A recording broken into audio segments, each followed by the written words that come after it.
GB ꯀꯥꯏꯗꯅꯣ ꯍꯥꯏꯕ 이반이는 라이스 가이드노 해봐 거이노 그만이 독시해보 ꯑꯩꯅ ꯍꯥꯏꯗ꯭ꯔꯣ ꯀꯣꯟꯅ ꯔꯤꯒ꯭ꯔꯦꯠ ꯂꯥꯛꯄ ꯌꯥꯔꯣꯏꯅ ꯁꯨꯃꯥꯏꯅ ꯀꯅꯥ ꯇꯧꯅꯒꯦꯕ ꯑꯣꯖꯥꯗꯕꯨ ꯀꯅꯥ ꯁꯨꯃꯥꯏꯅ ꯇꯧꯅꯒꯦ ꯑꯩ ꯌꯨꯝꯗ ꯍꯟꯕ ꯄꯥꯝꯃꯦ ꯑꯩ ꯌꯨꯝꯗ ꯊꯤꯟꯕꯤꯌꯣꯕ ꯑꯣꯖꯥꯒ ꯁꯥꯇ꯭ꯔꯒ ꯀꯃꯥꯏꯅ ꯅꯨꯡꯁꯤꯅꯗꯣꯏꯅꯣ ꯃꯤꯅ ꯑꯩꯁꯦ ꯀꯩꯅꯦꯅ ꯍꯥꯏꯅꯗꯣꯏꯅꯣꯕ ꯑꯣꯖꯥꯒ ꯁꯥꯇ꯭ꯔꯒ ꯀꯃꯥꯏꯅ ꯅꯨꯡꯁꯤꯅꯗꯣꯏꯅꯣꯗꯣ ꯉꯁꯤ ꯏꯕꯥꯅꯤ ꯆꯦꯜꯂꯗꯤ ꯑꯗꯨꯝ ꯑꯩꯒꯤ ꯅꯨꯄꯤ ꯑꯣꯏꯔꯦ ꯑꯗꯨꯗꯒꯤ ꯏꯕꯥꯅꯤ ꯑꯗꯨꯝ ꯂꯨꯍꯣꯡꯉꯅꯤ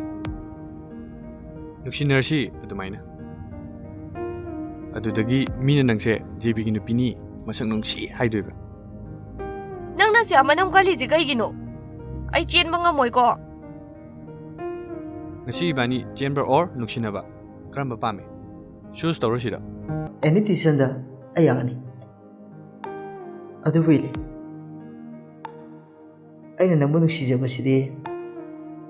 ꯅꯐꯝꯗ ꯍꯥꯏꯖꯒꯦ ꯈꯟꯅ ꯈꯟꯅ ꯍꯥꯏꯖꯕ ꯉꯝꯗ ꯂꯥꯛꯈꯤꯕꯅꯤ ꯑꯃꯨꯛ ꯍꯣꯔꯦꯟ ꯕꯦꯔꯥ ꯀꯥꯟꯅꯔꯛꯇꯅꯅꯦ ꯑꯃꯁꯤꯒꯤ ꯃꯑꯣꯡꯁꯤꯒ ꯒ꯭ꯌꯥꯟ ꯃꯦꯟ ꯇꯥꯕ ꯖꯥꯠꯅꯠꯇꯦꯀꯣ ꯁꯤꯅ ꯇꯧꯗꯣꯏꯁꯦ ꯑꯁ ꯖꯦꯕꯤ ꯎꯄꯥꯗꯨꯅ ꯉꯥꯏꯔꯣꯁꯦꯕ ꯃꯤ ꯃꯈꯩꯁꯦ ꯑꯩꯉꯣꯟꯗ ꯂꯣꯏ ꯌꯦꯡꯉ ꯂꯩ ꯍꯥꯏꯕ ꯑꯩꯅ ꯉꯁꯛ ꯐꯖꯔꯨꯕ꯭ꯔꯥ ꯒ꯭ꯌꯥꯟ ꯃꯦꯟ ꯇꯥꯗꯦ ꯑꯩ ꯑꯁ ꯌꯥꯔꯦꯀꯣ ꯌꯥꯝ ꯇꯩꯇꯦ ꯅꯪꯒꯤꯗꯣ ꯃꯇꯥꯡ ꯆꯥꯗꯦ